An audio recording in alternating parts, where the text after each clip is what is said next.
A tropical low on the Northern Territory and a damaging, dangerous tropical cyclone heading for Queensland. We've got a lot to get through in this forecast update, so make sure you stick around to the end and you're subscribed so you can get access to more information on the weather. And we're going to be taking a look at the forecast models in this forecast update and seeing what cyclones could impact your area across the next 10 days across Australia. Alright, my name is Cyclones Oz, and we're looking at a tropical or dual tropical cyclone threat across northern Australia in this video. So you can see we've got tropical low 03U, which is currently over the top of Wave Hill and that sort of area in the northern parts of the Northern Territory. It's pumping a lot of convection up, which is coming ashore now on the Bonaparte Gulf Coast around Darwin and extending down towards Wadeye. And we've seen some pretty extreme rainfall totals there over the past sort of 24 to 48 hours, up to around that 500 millimetre threshold. And we've also seen some pretty good rainfall totals across the northern parts of the Kimberley region in Western Australia, and it looks like the rainfall is going to start to really pick up across the central Northern Territory over the coming couple of days. We're expecting a lot more rainfall to fall there, and in one or two locations we could be seeing up to 300 to 400 millimetres, so quite a substantial amount there. But the main story that I'm going to be touching on in this video is the monster Queensland cyclone threat that we're seeing. Now keep in mind this is a cyclone threat, it's just a forecast that we're looking at. Right now it's not expected, however it is certainly a likely possibility at this time. We've already got a tropical low starting to develop here over the top of Willis Island and Holmes Reef, and that's going to move across the Solomon Sea and then rapidly intensify and double back and basically impact the Queensland coastline in about a week's time as per the latest forecast guidance. So I'm going to break that down in detail as well, but I will start off with talking about this storm just briefly for the next couple of minutes. You can see drops a lot of rainfall as it meanders across the Northern Territory into Thursday and Friday, keeping track of time in the bottom part of your screen as this forecast run slowly loads in. You can see quite a lot of rainfall on the southern side of the system as well, which should saturate the desert areas, the desert catchments through there, so we could definitely be seeing some moderate to major flooding from this tropical low as it moves through.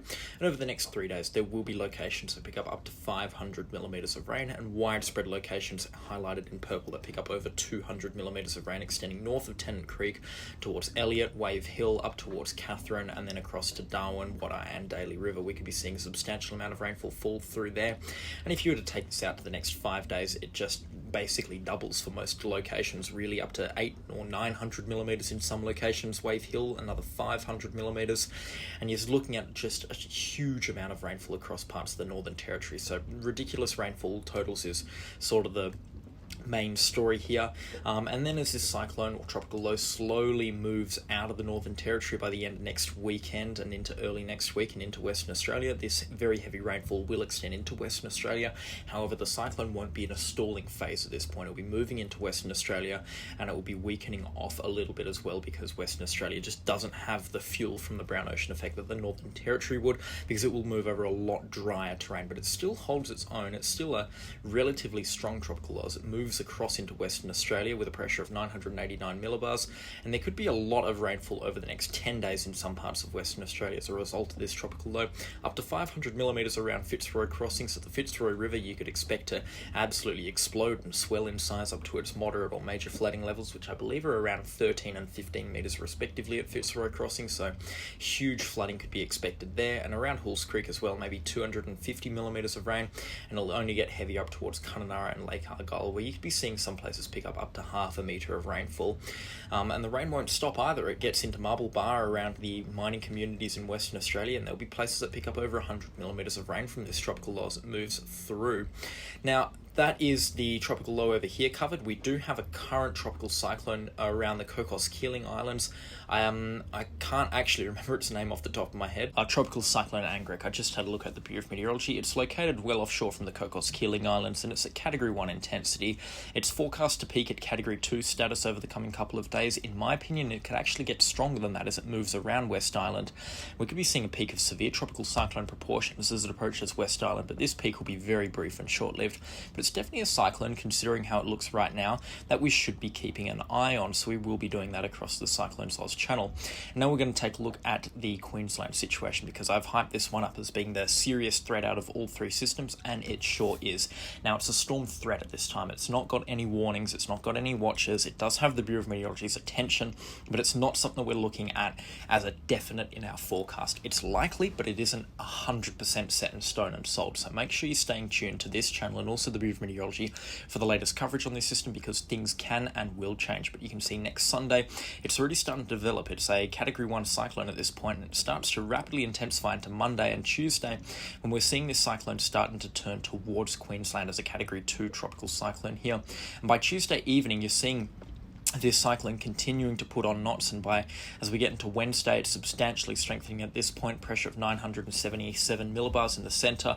You're probably looking at a high-end Category 2 or Category 3 strength tropical cyclone heading for Hamilton Island, Proserpine and Airlie Beach, that sort of area.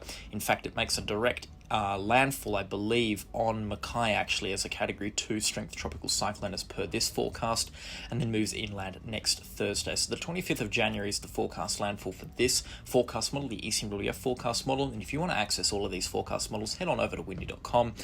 They have some great forecast models in a really nice, presentable, graphically pleasing point of view, so you can teach yourself how to use that. It's a fantastic application, and I can't recommend it highly enough.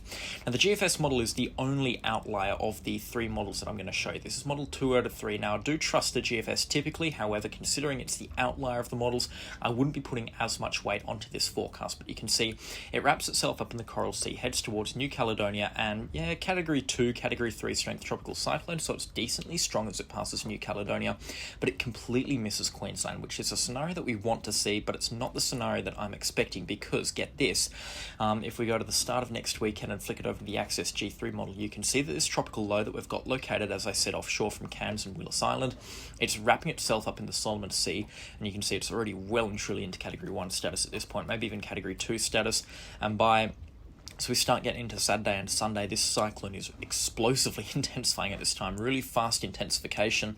Well, not explosively intensifying, but it's going really fast. It's already a Category 4 by Sunday morning local time, Category 3 or Category 4. These winds are probably a little bit out in the forecast. I'm going by pressure here. And then by Monday, we're looking at a very, very extremely powerful tropical cyclone of at least Category 5 proportions, a pressure into the high 920s, low 930s. This is a very powerful tropical cyclone here, and it holds its intensity as it passes some of these reefs here, Lihu Reef, Marion Reef, and then approaches, I believe that's or Kuriel Reef, and then there's another bunch of reefs through here that it's going to pass through that I don't know the names off by the top of my head, but you can see 928 millibar central pressure. This is a menacing picture for the Queensland coastline, and it heads in towards Mackay with a central pressure of 934 millibars for a landfall what looks to be Tuesday night, Wednesday morning local time. So it's a day earlier than the European model forecast, but it's at a very similar intensity, just slightly stronger basically. So the takeaway from that is a very powerful tropical cyclone is likely in the Coral Sea in the next 7 to 10 days. And it's also quite likely that we're going to see a very powerful tropical cyclone threaten or impact the Queensland coastline. It's not forecast, and I can't say for sure when or where this cyclone will impact. However, it's looking increasingly likely, basically. It's with every passing forecast run that we're seeing, it's looking more and more likely, which is a concerning sign indeed. And if I see this forecast happen again for 2 or 3 more days, then I'm basically going to call it and say a strong cyclone is expected to impact Queensland in around 8 to 10 days' time, because as I've said, and I can't say it enough, it is likely, and you guys between Townsville and down towards Bundaberg need to be watching for cyclone conditions, because it is very possible that you guys receive a very significant tropical cyclone with destructive winds, very heavy rainfall, and also a very damaging storm surge by the looks of things as well with these winds. Will impact your coastline at some point in the next 10 days. So be watching out for that, because it's very important you stay up to date with the weather forecast and from the Bureau of Meteorology, and we'll also be giving you the latest on the Cyclone Tracking Oz channel as well. But that basically does it for this forecast update. If you did enjoy it, please do consider leaving a like, and please do consider subscribing as well. And for those of you who are wondering, because I know there might be a few of you viewers here, I am the guy from Force 13 AU, the one that probably half of Australia, definitely a lot of Queensland has watched already, given the weather forecast. This is my personal channel, so if you did enjoy this video and you want to hear more of me for some reason, please do consider subscribing. It really does help me out. But that's all from me. I'll catch you all in the next storm. Goodbye.